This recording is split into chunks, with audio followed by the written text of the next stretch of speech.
আসসালামু আলাইকুম। আমি আশরাফি নওয়াজ জাহিম। তো এই লকডাউনে আমি ঘরে বসে থেকে কি করব? এমনিতেও ভিডিও বানানোর জন্য বাইরে যেতে পারতেছি না। তাই আর কি আপনাদের সাথে কিছু নিয়ে আলোচনা করব ভাবলাম। তো আমি আপনাকে যে বিষয়টা বোঝাতে চাচ্ছি, আপনি কোনো কিছু করার আগে ইনভেস্টমেন্টের বিষয়টা কিভাবে শুরু করবেন? এই বিষয়টা শুরু করার আগে আমি বলতে চাই, সাধারণত আমরা শিক্ষার্থী মানুষদেরই কথা বলি। আমাদের তো খরচ করার মতো সেরকম একটা খরচ বাসা থেকে দেয় না। তো আমরা কি করতে পারি? সাধারণত আমরা ব্যক্তিগতভাবে যে বিষয়টা আমি পার্সোনালি কাজ করি বা অনুসরণ করি, সেটা হইলো আমি আমার খরচের ৩ টা ভাগ করি। একটা ভাগ আমি খরচ করি, একটা ভাগ আমি নতুন কিছু শিখার জন্য ব্যয় করি, আর একটা ভাগ আমি জমাই।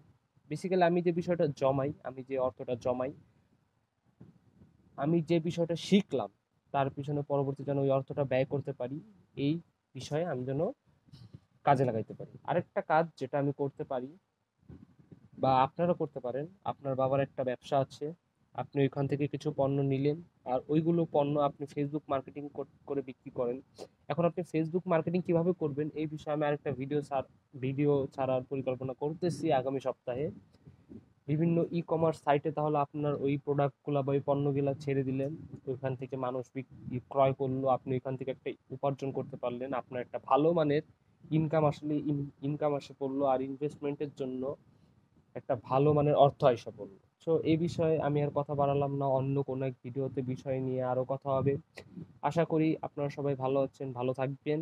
আমার চ্যানেলটি ভালো লাগলে সাবস্ক্রাইব করুন। আমার চ্যানেলটি কথাগুলো ভালো লাগলে লাইক বাটনে ক্লিক করে দিয়েন।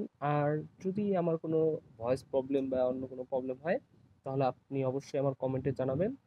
ধন্যবাদ। আল্লাহ হাফেজ। ভিডিওটি এখানেই শেষ করছি।